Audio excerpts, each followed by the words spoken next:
Hey mama, hey, happy whatever you're listening to this on. So I want to answer a question that I was recently asked inside the Money Mama Collective. I think it'll be a really good thing to kiki about. So the question was, do you see this as a profitable business? I know my services are desired, needed, and supportive slash transformational. However, I do feel a block sometimes, maybe because it felt like I was working so hard, but not making any money.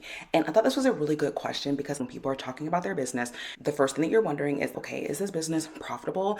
Especially because I'm doing so much work, but not making any money. And I want to first say, I have been in this exact spot. And the truth of the matter is that you do question, okay, is this business actually profitable if my idea is not validated yet by sales? So if you don't see any sales, your natural response, your natural thought is, okay, is this actually working? Is this going to be profitable? Is this a bad idea or a bad offer? And so I want to talk about that. And I find that the root issue here is sometimes we're so concerned and like we're so focused on making sales, which is important. I've always said if your business is not making sales, then it's not really a business. But while that's technically correct, your business is not profitable, there's so much nuance about this conversation that I think we need to have so that we can have the proper expectations, but also know what to fix and work on so that we can have a profitable business. I love my little definitions. So I have the exact definition of what a profitable business is. And it says a profitable business is one where the total revenue generated from sales exceeds the total expenses incurred in running that business. In simpler terms, it means the business makes more money than it spends. This difference between revenue and expenses is called profit. So one thing that I like to say is that if you are spending money on things like your website or Canva or just any of those things that we're spending money on, right? G Suite, right? We spend money on all these little things. And so if you're spending all this money on this stuff, but you're not making sales, technically your business is not profitable, but also your business isn't making any revenue. So we can table this whole profitable conversation and really focus on the root issue, which is that you're probably in the beginning stages of your business, or maybe you are pivoting or you're starting something new, you're creating a new offer. And so in that case, it's not going to be profitable until we have a little bit of proof of concept, until we have a few sales come in, and then we can measure things from that point. So what I like to encourage my moms to do in saying that, to first start off with thinking about revenue. I did an episode, I think it was one of the first ones that I actually did on video about what's the most important thing to focus on. And I said you have to focus on your revenue and time. And I stand by that. As much as I love to talk about peace and profit, at the end of the day, at the beginning of your business, and maybe even the first couple of years in, you're not going to really need to focus so much on profit as you need to focus on revenue, generating sales, making money, right? Those are the things that you want to focus on first. And so we can fix your profit issues later. And I know accountants and tax people and stuff, I know you're probably gonna be like, girl, you need to focus on profit first. And I'm not disputing that. What I'm saying though is that sometimes we give up on our business or we give up on our offers or whatever we're trying to do because it didn't turn a profit immediately. But what you really mean is that you just didn't get any sales. And so that's why I'm saying we can talk about profit on the back end, but on the front end, we need to just focus on revenue, generating sales, right? That's going to be the first thing that you really want to prioritize and think about. The thing is that the reason why I'm saying this is because truthfully, online business owners see a profit a lot faster than any other business model. And it's because your overhead is significantly lower. Your overhead is not going to be as high with an online business as it would be if you had a product-based business or a business where you had to buy equipment and things like that. So for example, in my photography business, my expenses the first couple of years was a lot higher than what I was making because I had to invest in new cameras and I was investing in courses and I was investing in all these SD cards and all these different platforms. Like there was so much that I was investing in that even though I was making revenue, I wasn't making a profit, but it was okay because the revenue that I was making was covering my expenses. And it was also covering a little bit to pay myself. That's the reason why I'm saying like, okay, we get so hyped up on, is this profitable? When really you just need to focus on, is this offer, is this business making me some money? Because we can fix the profit margins on the back end. After I made all those investments in my photography business, since then, my expenses have been significantly lower. And I have been in the market for a new camera. And so as I've been looking at that, okay, the expense for the month and for the year will go up when I make that investment, but it's not going to be something that's so astronomical that I won't be able to outweigh that with making revenue. But at the end of the day, I know that this business is consistently making revenue, so I don't have to worry so much about the profit piece. The profit will come and I can optimize and fix my profit margins as we go along. And that's why I always hesitate to talk about peace and profit, especially the profit part, because I know that sometimes we get caught up on the word profit that we miss the point that it really is just like, hey, we need to make sure that we're making revenue and then that we're actually paying ourselves fairly and that we're able to make the investments that we want to invest in so that we can then have a healthy profit margin to pay ourselves a yearly bonus or whatever. That's what I like my profit margins for. Like I only care that I have profits so that I can give myself a bonus in December or once a quarter or whatever. Other people have different goals, and that's totally okay. Nothing is wrong. But I think that we have to get to the root of the question that's happening here, which is not just about the profit, it's about the making money piece. So she said, so let's come back to the root question, right? She said, however, I do feel a block sometimes, maybe because it felt like I was working so hard but not making any money. So that is the real issue. The real question is this even worth it? Okay, is the business worth it? Is the amount of effort, time, things that you're doing, is it worth the investment of your time because you're not yet making money? And that's a very valid question, okay? It's a very valid question. I've definitely been there. I've definitely had that feeling. And I'm pretty sure that every business owner can admit to the fact that at some point you thought to yourself, bruh, why am I doing this? Does this actually make sense? I'm not making any money, but I'm doing all this stuff. This is when, if you like follow my podcast or if you follow me at all, I was in a season where I would tell people like, I'm doing all the things, I'm doing all the things. And then since then I've said, yo, I do not do all the things because doing all the things is not productive. It doesn't actually lead to revenue. Now, sometimes there are cases, right? You can hustle yourself into success, but I feel like it takes longer. I really truly do. After doing both, hustling and not hustling, I would say I'm not hustling. So as a result of doing both of those things, I realized, okay, really just exhausting myself, doing every little strategy, every little thing, working myself to the bone, it actually isn't getting me where I want to go. So now we're having this like crises, right? Like you're having this crisis, and not saying the person that asked this question is having a crisis, but like you probably have this crisis of, oh my gosh, is this worth it? Is this actually going to make me any money? Because I've already spent 3 months or 6 months doing all these things and I don't have anything to show for it. You know, start the podcast, start the blog, you are posting every day, you're starting the email list, you're doing the bundles, like you're doing all these things. And you're still like, the math ain't mathing. What's going on? I find that this happens a lot to people that are in anywhere from that 1 year mark to maybe even the 3 year mark,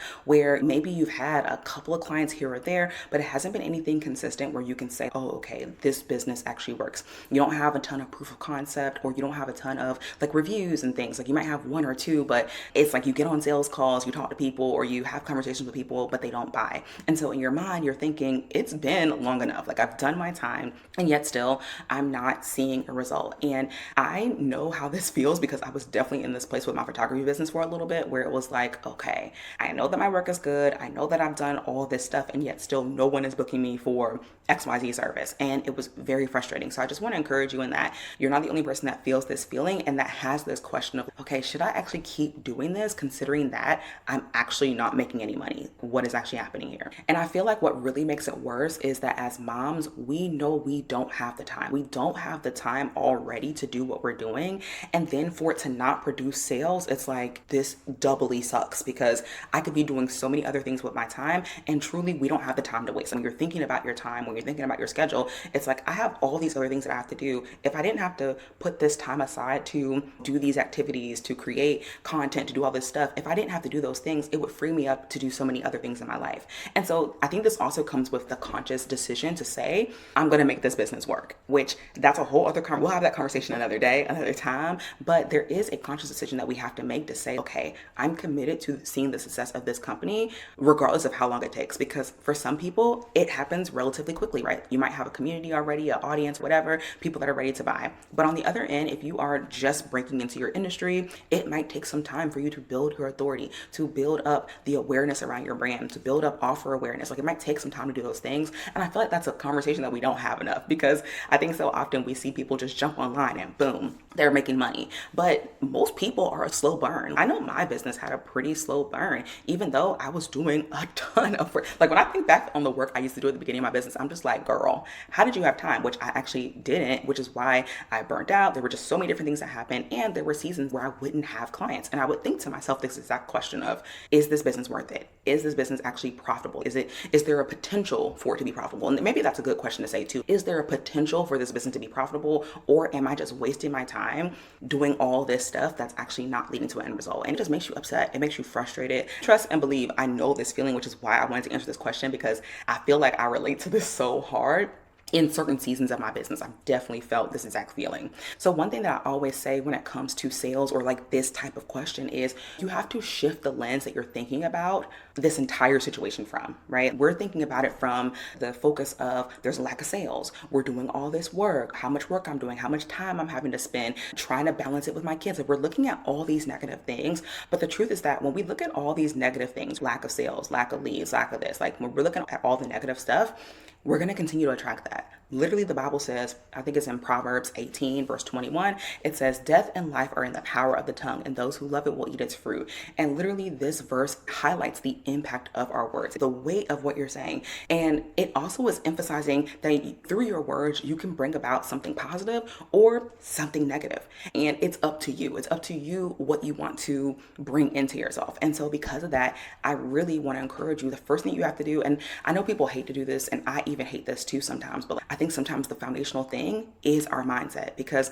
once our mind goes into that downward spiral, it takes so much energy and so much intention to bring yourself out of that. And that's why I try really hard to work on my mindset daily, and I'm gonna have my little pity party. But it's going to be like 5-10 minutes, and then I'm getting out of that thing, because the longer you stay in it, the more you're going to just bring that negative to you, and you're not going to be able to dig yourself out of that hole, or it's just going to take longer to dig yourself out of the hole. And nobody has time. Like, of all the things we have time for, we definitely don't have time to just be in self-pity and crying about it all the time. And I get it. It's hard. You make these investments. I remember when I spent like $1,800 on a camera, and the camera broke. And when I tell you, I felt like the life had been sucked out of me. Of course, I was being cheap and didn't buy the protection plan or anything. So literally $1,800, I go to a photo shoot and the camera breaks and I am sick. I didn't have insurance on it. There was nothing that I had for it. And so it's like we learn these little lessons, or we experience these setbacks, these things happen to us, but we can't wallow in that feeling. We can't wallow in, oh my gosh, how am I going to be able to pay for this? How am I going to be able to do X, Y, and Z?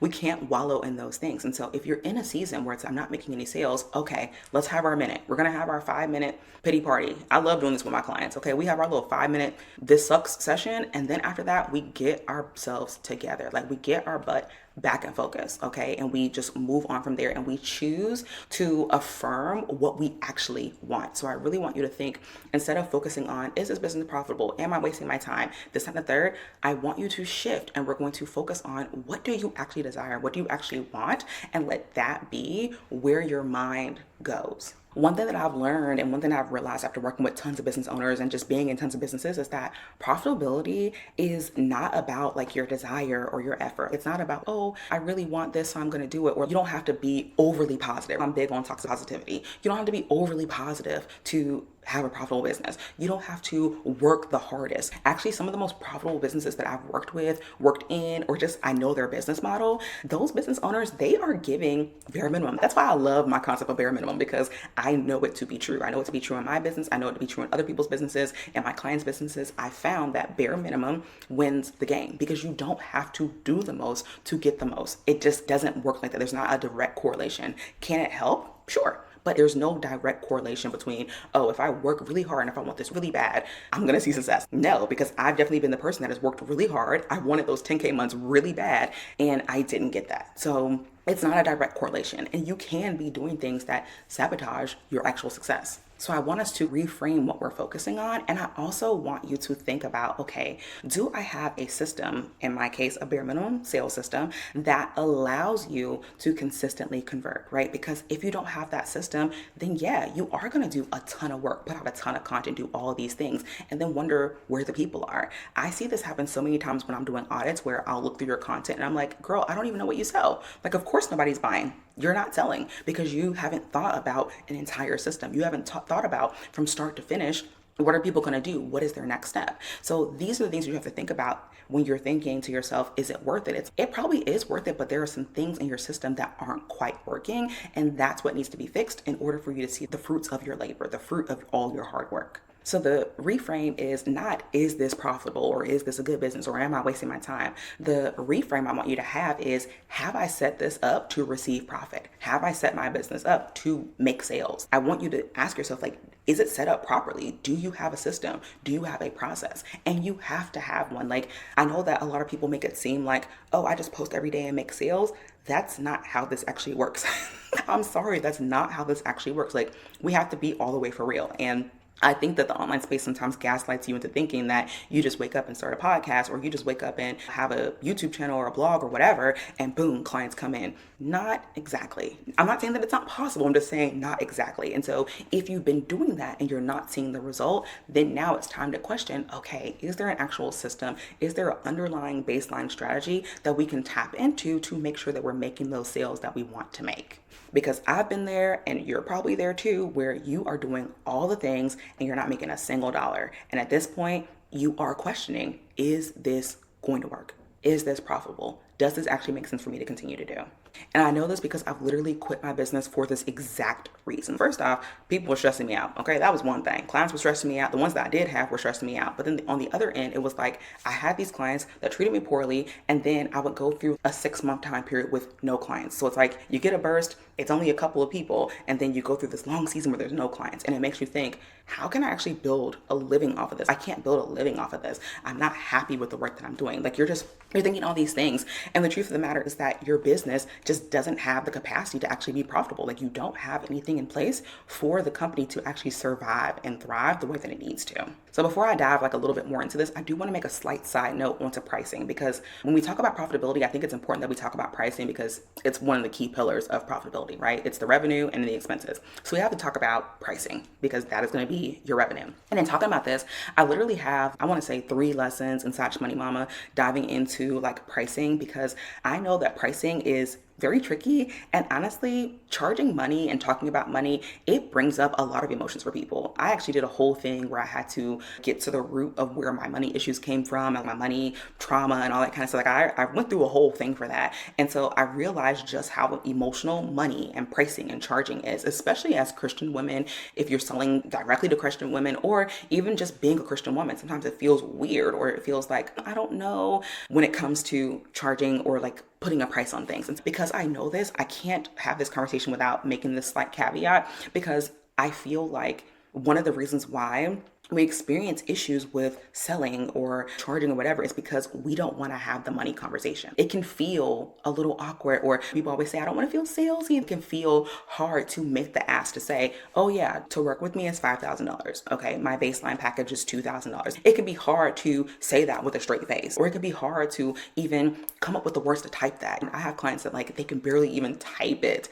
to someone and say this is the price of something. And so I wanted to bring this up because I know that, especially in business, and it depends on your business model or what kind of business you have, but I know that something that comes up for people is you feel weird about selling to people that actually need something, right? This person has a problem, they need to make money, they want to have a child, they want to repair their marriage, or they want to be a better parent. Like, you're looking at their situation and you're like, oh my gosh, I really want to help them, and you feel almost guilty about charging them to do that. And it shows in your content, it shows in your marketing, it shows in your sales that you feel uncomfortable, that you don't feel confident in the fact that you should charge in this moment. And so when I talk about self-sabotage, like, that's one of those sneaky ones where it's like in the back of your mind somewhere, you feel like you shouldn't charge for the work you do for whatever reason. And it could literally just be the guilt of, why should I charge someone for something they actually need? But the grocery store charges us for food, and we absolutely need that. And I know you might think it's like a different situation or a different scenario, but it's the same concept though. If someone needs to make more money, or if someone needs to repair their marriage or whatever, you should charge for that, just like you would be charged if you went to the grocery store to buy some milk, right? Like, I know it's not the same, but it really is the same. But I know as moms, as women, it could be hard and uncomfortable to have that conversation. But I want you to know that could be one of those underlying sneaky self-sabotaging things that's happening to you when it comes to experiencing something like, my business is not profitable, I'm doing all this work, but I'm not making any money. It's, yes, you're doing all these things, but deep down inside, you have this belief that you shouldn't charge for this, and therefore you're showing up in your content, and yeah, you're delivering great value. You're teaching. Like, I know some people that they put out some of the best content and don't sell a lick, and I'll just be looking at it like, Girl, this is why. This is why you are putting out something so great. You are adding so much value. You are being a great leader and community member, but you're not moving people to act. You're not giving them an option to buy from you. And so they're not. They're just not. They're coming, they're bringing their chair, they're sitting down, they're consuming all your content, and they're not buying. And so it could be from this. And so I wanted to make this side note caveat because I think that this is probably one of those root issues that I find amongst all people that are like, okay, it's been a year or it's been 18 months and I've only had 3 or 4 or maybe 5 clients. What is going on? Is my business idea bad? And I find that this always happens like in kind of those more niche categories where it's like parenting, motherhood coaching, or like different things like that, how fertility coaching, like things like that. I find that because it's so niche and because you have such a bleeding heart to help this group, it makes it a little bit harder for you to sell. And that is coming through in your content and how you show up. So I wanted to make that side note because pricing really is a big deal. If you're afraid to even say that this is worth money, like there should be a monetary value attached to this, then it's just going to sabotage the entire system. So I wanted to make that side note because it's very relevant. And this might apply to you even if you're not in a niche industry, right? Like for me as a photographer, I used to feel like, oh my gosh, but everyone deserves beautiful wedding photos, which they do. But also people have to pay for the time investment. Girl, my ankles and my knees be hurt after a wedding, okay? Sometimes it takes me a week to recover after doing that, not to mention the hours upon hours that it takes me to edit. There's just so much that's going on. And I would feel so bad and just price like $300 or $500. And it's just like for 8 hours of work on the day of, not including all the hours that I put in behind the scenes on either communicating with them, helping them with their timeline, editing the photos, like all those different things. And it's by the end of it, I'm making $3 an hour. That ain't profitable. So it all, yeah, the pricing was wrong, but it was because I felt guilt about the fact that I was charging someone for this, right? And so that is one of the reasons why I'm saying like this is one of those sneaky ones. And I had to mention this as a side note because it is very relevant to this entire conversation, even though I'm not going to make it the focus of this. And I think also the thing here is that if you don't price things properly, if you don't feel confident in your pricing, then you will charge low things and get taken advantage of. When I was charging $200 for a social media package, I would get these clients that they didn't really care about my own feelings or whatever. They would talk to me any kind of way, or they would tell me like, hey, I need this done like right now. It was a little crazy how people would talk to me. And so I started to feel taken advantage of. And the truth is that when you're being taken advantage of, or when you're not being paid a living wage, if you're not being paid a proper amount or something that just makes you feel confident, you are not going to do good work. Like you're going to try your best. By the end of the day, deep down inside, you're always going to hold something back, or you're not going to be able to do your best work because you're going to be so stressed. You're going to have that anxiety. You're going to have that ball in your stomach of, oh my gosh, I don't even want to talk to this person today because they just make me feel a kind of way. And although I find that this is becoming a less and less like experience that people are having, it does happen. Like it still happens to this day. I have so many clients that'll come to me and they have a nightmare client roster. I'm like, okay, girl, it's because we have to clean up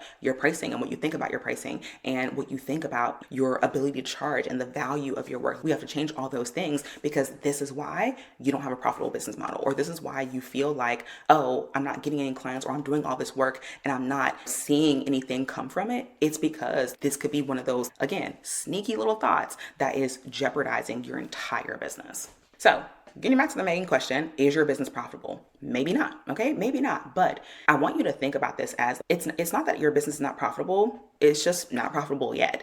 And there's a sales gap happening. Now, I want to talk about what the sales gap is because I have found that there are hidden sales gaps in people's businesses. This is one of the reasons why I love doing my sales breakthrough audits, because I feel like it gives me a chance to help people uncover where is your sales gap. Like where's your gap either in your system, in your pricing model, in your offer suite? Where is that gap happening where you are losing the sale or not nurturing the sale forward or whatever? Like what's happening? Like, and what's the gap look like for you? And so the gap is essentially, and I made this definition up, so don't take it to heart, but basically I find that the sales gap is like the disconnect between your effort and your income. So going back to the question of I'm doing all this work but I'm not getting any sales, that is the sales gap. But the key is the disconnect. What is the actual disconnect between those two things, between your effort and your income? Because again, you don't have to do a lot of work in order to make sales, but you do have to do something, and it has to be the right something so that we can shorten the gap, or so that there is less of a gap when this happens, right? And so a lot of moms don't realize that there is a gap because we're taught if you hustle, if you do all these things, if you create all this content, if you have this exhaustive funnel, if you have 25 offers, right? If you do all these things, that's going to equal money. And so we're led to believe if you do all this, or if you have all this, then that's going to equal money. But the truth is that, and we all know, it's not sustainable. Yeah, you can start out doing 3 posts a day on TikTok if you want to, but as a mom, that doesn't always work, right? As soon as luteal phase hits for me, I'm done. I pretty much, now that I think about it, I work like 2 weeks a month, because those last couple of weeks, bad. Work is just not in my, it's not in my brain power. I do like behind the scenes stuff, but showing up and doing all that kind of, it just is not in me. So I front load my cycle because I know that towards the end of my cycle, child, I am not trying to be doing no work or nothing serious. So I'm saying all this to say, at the end of the day, the hustle doesn't really work with the way our bodies biologically work, but also with just our lives as moms. And so at the end of the day, we find ourselves in the sales gap where there's a disconnect between our effort, what we're able to put in, and our income. And so our job is to figure out, okay, what is that? What's happening? And how can we shorten this gap? So another caveat, I feel like I'm giving so many caveats this episode, but another caveat that I want to make is that a sales gap is only relevant if you don't have a skill gap. And I have to say this, I really have to say this, because you will be surprised at how many people I talk to and work with who sometimes your work just isn't where it needs to be. And I'll give an example of my own self. If today, in 2025, my work looked like it did in 2018, then skill is my issue, not sales. And that can be a little hard for people to hear, but sometimes it's because you don't have the skill yet, and that's why you're not seeing the sales. And so this doesn't mean that you can't learn or be in the process of trying and growing, right? So I'm not saying that you won't make any sales until you're an expert, but what I am saying is that in the market that we're in today, I think that a lot of people are a little less forgiving for people that don't have the skill, right? When there are AI tools and other things out there that people could use, I think people are a little less willing to take a chance on someone that just has no skill, or who we can clearly see that your skill is significantly lacking. And also, I think that a lot of people have been burned by people who pretended to have good skill, but then when you work with them, when you made that 4-figure investment, you're like, what the world is this? I've worked with so many clients who they'll invest in something and they're like, oh my gosh, this was terrible. I've done that before, where I invested in something and the work that I got back was terrible. And so one thing I want you to be mindful of is that if you have a skill gap, that's the reason why you're not making sales, because unfortunately people talk, right? So if you do a bad job on someone, they're going to tell all their friends, and the world is not that big. It really isn't. I'm surprised at the number of people that meet my husband in person and they know me. And I'm like, how? I don't even think I know that many people, but still, people will see my husband, and my husband, he laughs about it all the time, because he's like, oh, I just met so-and-so, or I just met your client. And I'm like, I haven't even met my client. What are you talking about? It's just so crazy. So I'm saying all this to say the world is not that big. So when you have a skill issue, when your work isn't where it needs to be yet, that could also be a reason. And so in that case, I know a lot of people don't agree, but you're gonna have to do some stuff for free. And I'm saying this as someone who literally last year did free work. So I don't want you to think that I'm telling you to do something that I would not do. Literally last year, I did free work, and the free project that I did was a year-long project. So I'm saying this as someone who knows sometimes the sales gap is not actually anything besides the fact that you don't have the skill yet, and people can tell. And that's the other thing. I think sometimes we think that people can't tell that we don't know what we're doing, but they can. And I'm your friend, okay? I'm gonna tell you the truth. And if you hire me to be your coach, a lot of times I catch people before they invest, because I'm just like, I can't teach you skill. I can't teach you how to do your job. You should know how to do your job. And I don't mean this in a mean way. I'm just saying I can't teach you how to do something that you can't do yet, especially if that's not my area of expertise. I used to try to catch people before they make the investment, but it's just that could be where the gap is. And I'm making that side note. I'm saying this because I don't want you to be like, you said I could do anything. Nah. I always say I work with experts, right? And I don't mean experts as in, oh, you've been doing this for 20 years. You could have been doing this for 6 months. I don't care. I just need you to be good at what you're doing. And using myself as the example, right? If my photos still look like they did in 2018 today, that's why I'm not making sales. It's because the work didn't get any better, right? Or because if they're looking at my portfolio, it all looks like, okay, is that her style? Cool. I'm embarrassed at my 2018 photos, honestly. I'm so glad that we don't look like that anymore. And so it's not saying that we can't grow, but if you are in those beginning stages where you're still working out the kinks or you don't know, it might be worth it to take on a few free clients. And I'm not saying work with them like I did for a year. You could work with them for 6 weeks, right? You could work with them for a month. Like the timeline is irrelevant to me, but that will give you an opportunity to fix the skill gap. So if you're still with me and you're not like side eye, I'm actually good at what I do, then you're not lacking talent, right? It's not that you're lacking talent or wisdom or skill or work ethic. You have that down pat. You're amazing at what you do. You're an expert. You know what your gift is. You just need the system to actually get your gift out there to people. You need a system in place to actually attract the people that can purchase your offer. And so that's where you are. And if that's the case, then okay.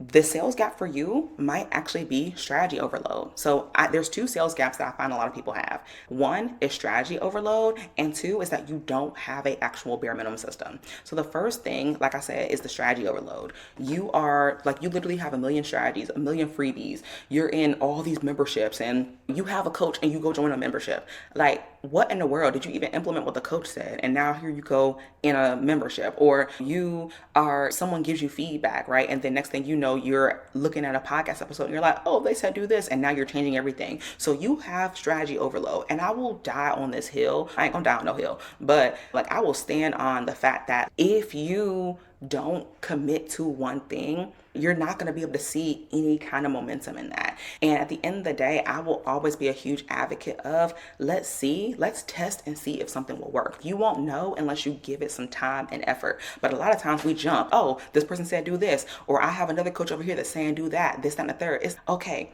All the strategies work, but you cannot implement them for one day at a time. Like, you have to give it some time. And I know this is a little tricky, but you can't always take advice from everybody. Like, you can't always, man, my thing wasn't plugged in. So I'm a little bummed out because I just realized that my mic is not even plugged in, but it's okay. Hopefully you can hear me, or hopefully like this hasn't been too annoying to hear everything in the background. But like I was saying, I think there are seasons where it's okay. I always talk about it's okay to throw spaghetti at the wall and see what sticks, right? Like, I'm a huge throw spaghetti at the wall, see what sticks, right? Sometimes like you need to do that to figure out what works best for you, what feels most aligned, what you have the time for, the capacity, all those things. But after a while, you have to get that tunnel vision and say, okay, this is the strategy that I'm gonna stand by for the next 60, 90, 180 days, right? I'm gonna give this my full effort, my full energy, my full attention. And then later on, you can try something new. You can implement something else. But also, I would like to just say, hey, give it your best effort until it works, because every strategy works. It's just that sometimes we don't have a certain key or a certain tool.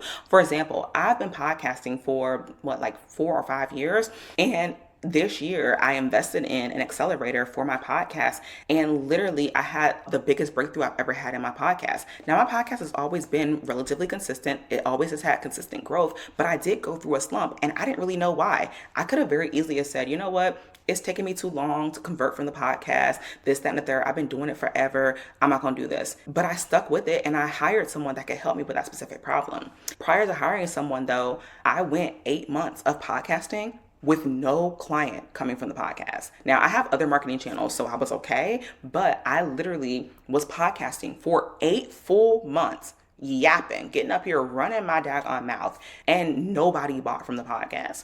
And I could have believed, right? Going back to this question, it's like, I'm doing all this stuff. I'm doing all this work. I'm creating episodes. I'm blogging them. I'm putting them on Pinterest. Like, I'm doing all these things. And I wasn't always doing it. That's the other thing. Sometimes we just not being consistent. And so I wasn't always blogging it and podcast and putting it on Pinterest or whatever. But I'm thinking like, okay, I'm doing all these things, but nobody's coming from it. And I could have gave up. But then I would have missed out on the client that came in the 8th month, and then the 9th month, and then the 10th month, and then 11th. Like, all these clients, like, it just spiraled out of control. And I'm like, oh, okay, the podcast works. And then I hired someone to help me double down on what was working. So I'm saying all this to say, sometimes the issue is that you have strategy overload. Like, the gap is that you're trying to do so many different things and then you're not even giving one thing a chance to really succeed, because you're listening to 5,000 different people tell you to do 5,000 different things. And as a mom, you don't even have time to implement all that. But 2, it's just not a smart strategy so that you can have a system that consistently works for you and brings in clients. The other gap, and this is probably what I think is the biggest piece of it,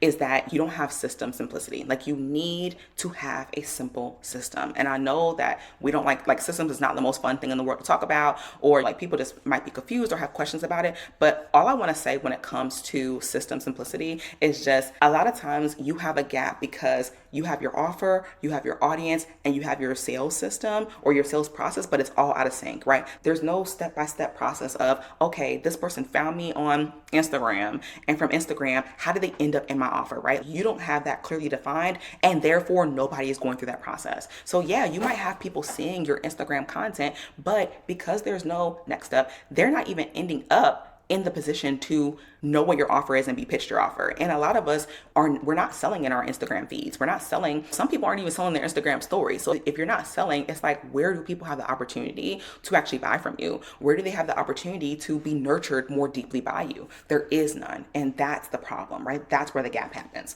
And I will always say this because I think that sometimes people try to solve their sales problems with, oh, I'm gonna create another offer. I'm gonna do another launch. I'm gonna do this other platform. I'm gonna get on TikTok. I'm gonna do this. I'm gonna wake up earlier. I'm gonna do extra time. But the truth is that you don't need more offers. You don't need another platform. You don't need to even work more. Like, you don't have to work more hours. You just need a repeatable sales system. Okay. You need a repeatable sales rhythm, something that you're consistently doing so that you can bridge the gap between being visible, showing up, being consistent, doing all this work, doing all these things, and income, right? And so this is exactly why I created the Bare Minimum Sales Blueprint. It's literally a free guide. And I walk through step by step, like, okay, you need to have one offer, one funnel, one workflow. That is it. That makes things super, super simple. So you're not trying to do 5,000 different things. I've had people come inside Shmoney Mama. So I have the free blueprint. That's how you can get like the overarching concept and idea. But people will come inside of Shmoney Mama. And like, I literally just had someone who, she told me that she implemented the system. She ran ads, which I don't even talk too much about ads, although I think ads are an excellent way to generate leads. But she ran ads and she booked out her services each month. And she's a coach. Like, that is what I'm saying. And it was so funny because she was like, yeah, girl, like, I implemented the one part that we worked on together of her sales system. And then after that, she's like, yeah, after I implemented that, I don't have to do sales calls. I was like, yes, girl. Like, I'm gonna have her on the show because she's gonna do a whole debrief for you guys. But I just want you to know you can make this super simple. And when you're doing the work, it is gonna seem complicated. Oh my gosh, I gotta do this. I gotta make this content. I gotta do this for the funnel. It's gonna seem, oh my gosh, I'm doing 5,000 things. But once it's set up, girl, the work is over. Like, the hard work is over. Now your job will literally be driving people to the funnel, driving people to the funnel, driving people to the funnel. And that's the easy part. You already been doing it. You just haven't put them in the funnel. Like, you just haven't been doing the system yet. I show you the overarching concept of this inside the Bare Minimum Sales Blueprint. You can grab it in the show notes below. But I really want to encourage you to understand that a lot of times we are just super short on time, right? That's just the truth of our experience, of our lives. We're short on time. And so it's not that your business isn't profitable. A lot of times it's just that because you don't have a system in place, you are putting in so much work, but you're not able to get any results from it because there's nothing in place to take people from point A to point B to point C to point D to check out, right? There's no process in place for that. And so that's why you have to create a system that leverages all your effort, right? All the effort that you're putting in, wasted when you don't have a sales system on the back end that is pushing people through, especially if you don't have time for, like, people are like, oh, engage for 15 minutes a day and this and the third. I'm not saying don't do it or that it's not a good strategy, because it is a good strategy. Like I said, every strategy works. I'm sorry, I'm not gonna be that person that's don't do this because this, no. Every strategy works. Instagram works, TikTok works. Literally, I have clients that do all of it. Like, I have a client that is a beast on TikTok. Okay. So all the strategies work. It's just a matter of figuring out what is my back end sales system? How am I funneling people into this system so that I can then sell to them either on autopilot or just have a system set up so that I know when to go in and touch base with people, whatever the situation might be. Right. And I teach that more in depth inside of Shmoney Mama. But for right now, you can just grab the blueprint, just grab the blueprint so you can just shift your perspective. And I know that a lot of people might think that profitability and stuff is hard with like niche idea. If you're doing things like, I'm working with a lot of fertility coaches right now, so I'm gonna talk about that. But like, a lot of my coaches that I'm working with, like, they're fertility coaches or they're fitness coaches or health coaches, nutrition coaches, like different things like that. And it's so funny because I'm not even in that industry at all. But like, a lot of times we think that, oh, if it's too niche of an idea that we're gonna struggle. But I actually find the niche ideas do the best. Like, niche ideas, like being super, super specific, right? Oh, I'm not just a sales coach. Like me, I'm not just a sales coach. I'm a data-driven sales coach. So when you work with me, I'm asking asking for your numbers. I'm reverse engineering your numbers. I'm telling you what your numbers should be, right? That's very, very niche because everybody else is like, oh, I can teach you how to make 10K months. Cool. We're going to make 10K. But I'm going to do it in a almost like a scientific, systematic approach, which is why everything that I talk about is like part of a system. But it's just, I think sometimes we think that when it's niche, if we don't get sales quickly or immediately, like then people aren't interested or it won't be profitable or whatever. But I want to challenge that, like I said, and say, do you have a system in place that is ready to receive the result that you want? Do you have a system in place that is actually walking people from, oh, I saw your content, I see you here, I saw you speaking on stage, I saw you at this event, I saw you on someone's podcast. Do you have something that takes them from that and actually turns them into a client and something that converts, right? The system needs to convert, okay? It can't be just like, oh, I have emails, I have a welcome sequence. No, girl. It needs to be a sequence, or it needs to be not even just a sequence. It just needs to be a process. Even if you don't have an email sequence, because I have a client, oh my gosh, I have a client that she don't use email at all. And it makes me I want to shake her just thinking about her. But I be wanting to shake her because she doesn't have an email. She doesn't use email at all. But she has a system from when people see her in person to actually purchasing. And she signs contracts. So I just need to calm down because she has a system. Like, and we've worked on it very intentionally. We worked on a system like, okay, if you really don't want to use email, then here's another way to do it, right? So I'm saying all this to say it doesn't have to look like how everybody else's looks like, but you do need to have the system and process in order to start to see that you're turning a profit and start to see that, guess what? The work and the effort that you're doing is not in vain. It's just that you didn't have a process in place. Therefore, people weren't able to get from the effort that you were putting in to the sale. And that's your sales gap. So that's it for this one. Till next time, I will talk to you later, darling. And I hope that you can actually hear this because I cannot believe this mic is unplugged. I'm literally looking at this now. I pushed it in and it was unplugged. That is so lame. And I know that I was like whispering in the beginning. So this is so ghetto.